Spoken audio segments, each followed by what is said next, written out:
Work and time का sums है। Fast solution 3 second में कैसे करेंगे इस तरीके के सम्स को। मोस्टली एग्जाम में, कॉम्पिटिशन्स में इस तरीके के सम्स आते हैं। A and B working together can finish a piece of work in 6 days। यानी कि सॉल्यूशन में हमको पता है ये सब करना नहीं है, ओरल सम्स है, मैं तो करके दिखा रहा हूं जिससे समझ में आ सके कि ए और बी दोनों मिलकर किसी काम को कितने डेज में खत्म कर रहे हैं, 6 days में। ठीक है ना। आगे कह रहा है कि while a alone can do it in 9 days। ए अकेला उस काम को कितने दिन में खत्म कर देता है, ए अकेला कितने दिन में खत्म कर रहा है उसको, ए कर रहा है हमारा 9 days में। समझ में आ रहा है।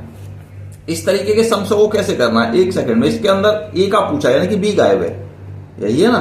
तो इस तरीके के सम्स को सबसे इजी तरीके से कर लेते हैं हम कि v करेगा उसको पहले इन दोनों नंबरों का मल्टीप्लाई कर दें, 9 into 6। क्लियर है। और फिर क्या करते हैं, फिर इन दोनों के डिफरेंस का डिवाइड दे देंगे। 9 में से 6 लेस किया कितना आएगा भाई, 3 आएगा। ठीक है, 3 3 जा 9, 6 3 जा 18। चेक कर लीजिएगा आंसर 18 days ही आएगा।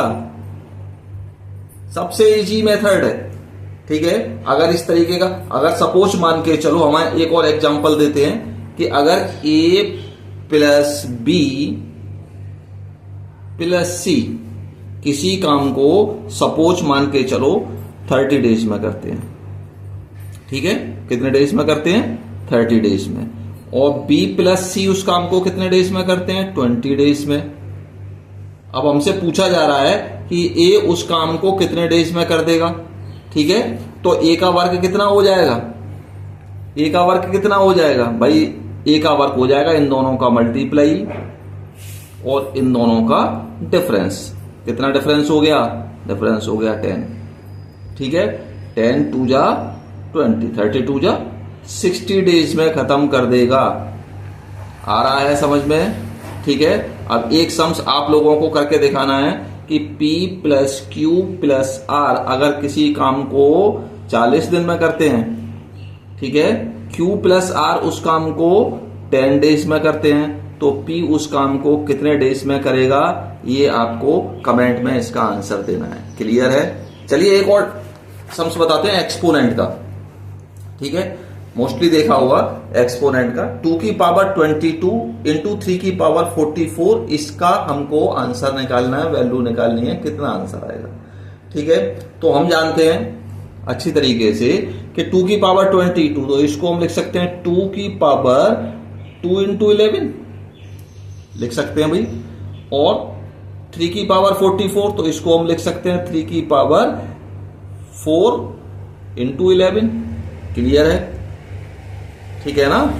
तो इसको क्या इस तरीके से लिखा जा सकता है, 2 की पावर 2 की पावर 11 इंटू 3 की पावर 4 की पावर 11। क्लियर है।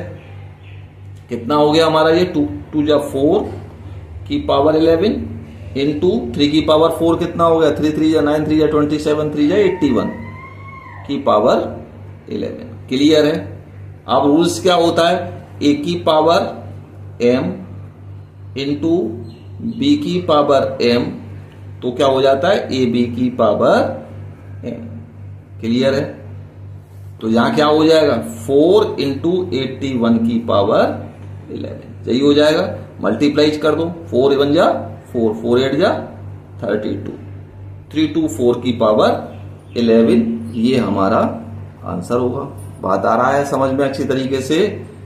अगर इस तरीके का सम्स आता है तो हम कंफ्यूज हो जाते हैं कि भाई ये क्या हो रहा है, 2 की पावर 22, 3 की पावर 44, इस तरीके के सम्स को कैसे सॉल्व करें। तो हमको पावर कुछ इस तरीके से बना लेना है कि दोनों नंबरों का पावर सेम हो जाए। क्लियर है, बात आ रहा है समझ में। ओके।